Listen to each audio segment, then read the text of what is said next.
body into the solar system, she saw a phenomenon of what looked like a series of umbrellas of energy. And the central stalk of the umbrella was where the sun is. Well, that's the world tree. The ancient beings seem to have left behind mythologies like the world tree on purpose because they got us closer to the understanding of how physics really work. The ubiquity of the spherical torus in any type of energetic system you're looking at, biological, cellular life, molecules, the energy fields of planets, the energy fields of the solar system, even the energy fields of galaxies appear to have these spherical toroidal shapes in them. So it's a trail of breadcrumbs leading us down a very interesting line of investigation. And when you start to understand this, you can no longer look at the inscriptions and see them as primitive. You say, there's something going on here that's very powerful.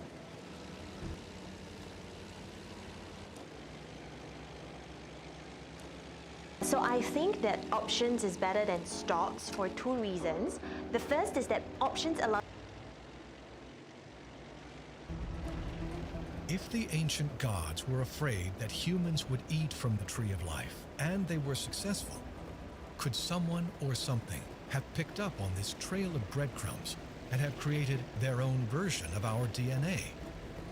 Reporter Linda Moulton Howe discovered some shocking links to specifically the Mayan tree of life and a DNA manipulation. It was back in the early 1980s. I was in New York. It was another one of those phone calls, can I talk to you about? And this person, a man, said that he had worked for the Central Intelligence Agency, retired. And he traveled with another CIA colleague. And their destination was New Delhi in India.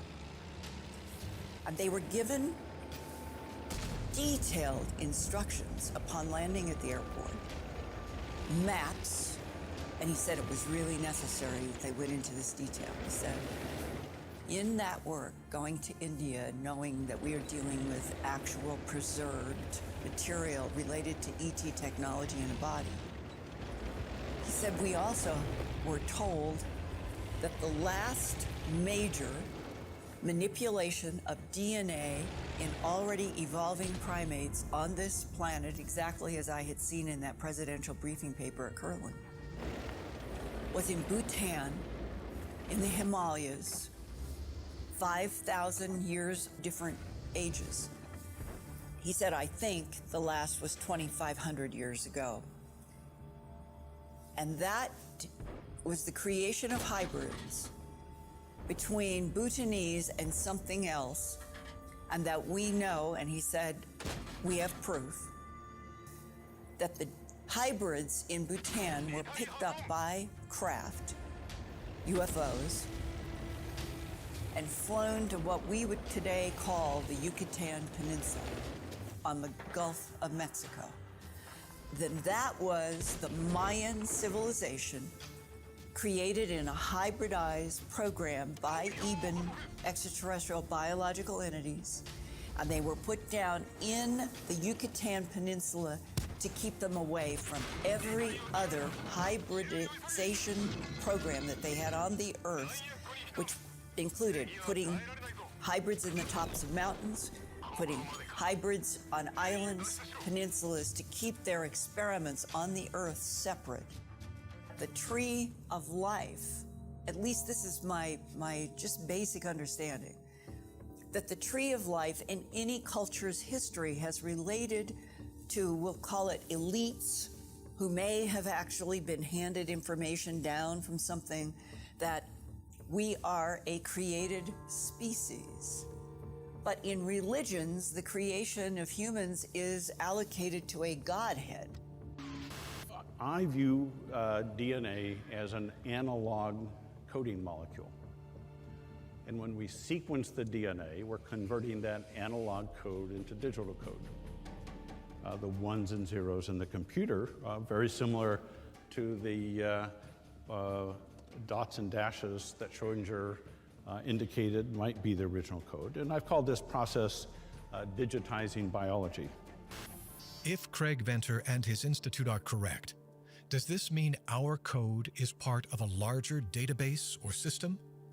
Is the tree of life the representation of the database we live in, or an invitation to free ourselves from the code? tree of life has also been sometimes interpreted to maybe mean certain drugs that give you insight. For example, we know that certain drugs were used to gain psychedelic experiences, to try to gain insight into other realms. Ayahuasca is a very commonly talked about drug today, and that the tree of life may have actually been the source of one of these drugs that then gives this insight during life into these other realms. Interestingly, in ancient Egypt, the tree of life, which is found in many scenes. For example, there's a fabulous scene on one of the walls of the Temple of Karnak at Luxor in Upper Egypt, which shows the god Thoth, the god of wisdom, the inventor of writing. He's the Egyptian counterpart of Enki, as a matter of fact. The god Thoth is beside the tree, and he's writing a name on a little object that's hanging from the tree. And off to the other side, you see the pharaoh Seti I, who reigned about 1400 BC. And what Thoth is doing is he's writing the name of Seti I on the tree of life. What he's saying is, you have been justified in the judgment. Now you have earned the life of millions of years.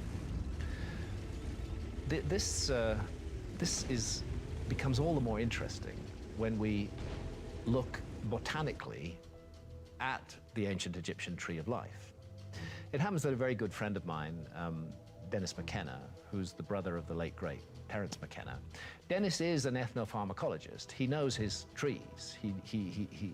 He's very experienced and knowledgeable in this area, and he's worked on this subject, and he's identified the ancient Egyptian tree of life as Acacia nilotica, which, it so happens, is a tree the bark of which contains large quantities of the most powerful hallucinogen known to humanity, dimethyltryptamine, DMT, which, interestingly, is a natural brain hormone as well. We all produce DMT in the body. A lot of research has gone on into this. What's it doing there? It's present normally in subpsychedelic quantities.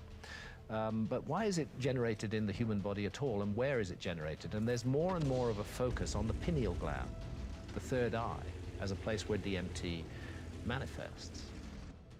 It's fascinating that out of the realm of plants, with the molecule DMT involved, the very molecule that is associated with the ancient Egyptian tree of life, we have these teachings of how we are to function in this university of duality, and how we can be nurturing and positive presences in that universe rather than negative ones. How, in fact, we can detach ourselves from the demiurge and approach the realm of spirit much more directly.